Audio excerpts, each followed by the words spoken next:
Assalamualaikum. Halo semuanya. Selamat datang di Dendam Dalam Mimpi, tempat di mana cerita-cerita misteri dan horor hidup kembali. Siap untuk merinding? Yuk, langsung aja kita mulai ceritanya. 7 sahabat memutuskan untuk mendaki Gunung Larangan, sebuah gunung yang terkenal dengan keindahannya sekaligus cerita mistisnya. Namun, perjalanan mereka berubah menjadi sebuah mimpi buruk ketika mereka melanggar aturan adat setempat dan memutuskan untuk tetap mendaki meskipun banyak peringatan.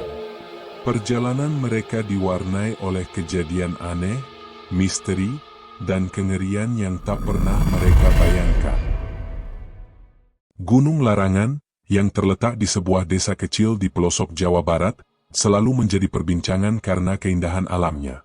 Namun, gunung itu juga menyimpan cerita-cerita menyeramkan. Penduduk setempat percaya bahwa gunung tersebut dijaga oleh makhluk gaib bernama Sang Penunggu, yang tidak menyukai kehadiran manusia yang melanggar aturan adat. Gilang, Aban, Ridwan, Sandi, Timan, dan Aldi memutuskan untuk mendaki gunung itu setelah mendengar cerita dari seorang teman yang pernah ke sana.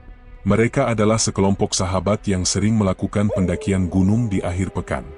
Bagi mereka, cerita mistis hanyalah bumbu untuk menambah keseruan perjalanan. "Jadi, kapan kita berangkat?" tanya Gilang saat mereka berkumpul di rumah Ridwan. "Besok pagi saja. Kita harus sampai di base camp sebelum sore," jawab Aban yang dikenal paling rajin mengatur perjalanan. "Sudah chat semuanya? Logistik, tenda, senter, sela Sandi."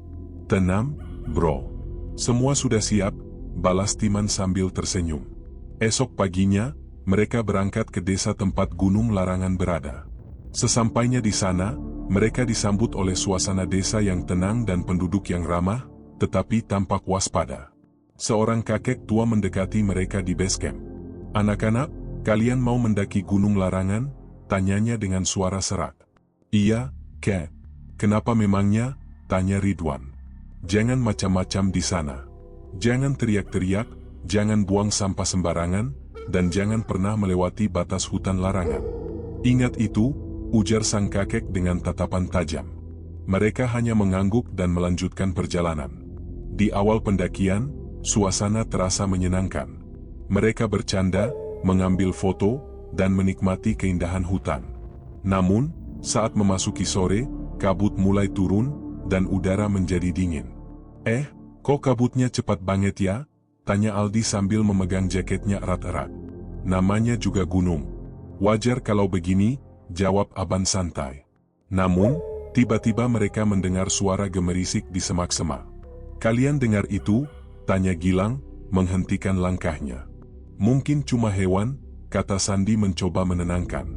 Tapi, di balik tenangnya, ia juga merasa sesuatu yang tidak beres. Saat malam tiba, mereka mendirikan tenda di sebuah area datar dekat puncak. Mereka mulai memasak makanan dan bercanda untuk mengusir rasa lelah. Namun, suara seperti langkah kaki terdengar di sekitar mereka. "Siapa itu?" teriak Timan sambil menyorotkan senter ke arah suara. Tidak ada apa-apa di sana, hanya pepohonan yang bergerak pelan tertiup angin. "Sudah, jangan paranoid. Kita istirahat saja," ujar Ridwan sambil memasuki tendanya. Namun, malam itu tidak berlangsung tenang. Sekitar tengah malam, Gilang terbangun oleh suara tawa pelan di luar tendanya. Ia membuka resleting tenda dengan hati-hati dan melihat bayangan seseorang berdiri di kejauhan, memunggungi tenda mereka. "Siapa itu?" teriak Gilang, membangunkan yang lain. Aban dan Sandi keluar dengan membawa senter. Mereka mencoba mendekati bayangan itu, tetapi ketika mereka sampai di tempatnya, sosok itu menghilang, meninggalkan bekas kaki besar di tanah. Apa ini?" bisik Aban, suaranya gemetar. "Kita harus turun besok pagi." "Ini tidak beres," kata Sandi tegas. Namun, keputusan untuk turun ternyata tidak mudah. Keesokan harinya, kabut tebal menyelimuti jalur, dan mereka kesulitan menemukan jalan pulang. Kompas mereka berputar-putar tanpa arah yang jelas. Satu persatu mereka mulai merasakan kehadiran sesuatu yang mengawasi mereka dari balik pepohonan.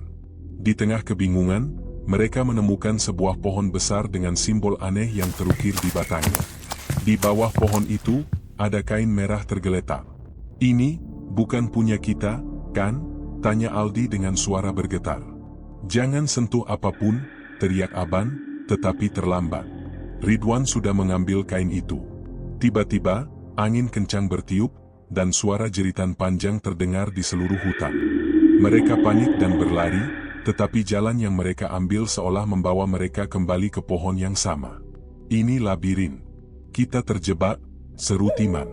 "Tenang, jangan panik," ujar Gilang, meski ia sendiri mulai kehilangan keberanian.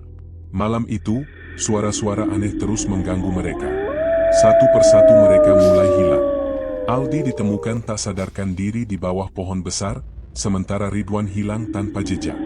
Aban, yang terakhir bersama Gilang, terus mengucapkan doa hingga mereka akhirnya berhasil menemukan jalan turun saat fajar tiba. Hanya 3 dari 7 sahabat itu yang kembali ke desa, yaitu Gilang, Aban, dan Aldi. Namun, mereka tidak pernah bisa menjelaskan apa yang sebenarnya terjadi di Gunung Larangan. Penduduk desa hanya berpesan, gunung itu bukan tempat untuk bermain. Sang penunggu sudah memperingatkan kalian. Sejak saat itu, Gunung Larangan menjadi cerita menakutkan yang terus diceritakan dari generasi ke generasi, dan mereka yang selamat tidak pernah mendaki gunung lagi. Terima kasih sudah menonton sampai akhir. Gimana? Menurut kalian, cerita kali ini? Kalau kalian punya pengalaman seram atau mitos menarik lainnya, tulis di kolom komentar. Ya, jangan lupa like, share, dan subscribe biar kita bisa terus berbagi cerita-cerita menyeramkan. Sampai jumpa di video berikutnya. Dan ingat, selalu hormati alam dimanapun kalian berada. Selamat malam dan semoga mimpi kalian indah.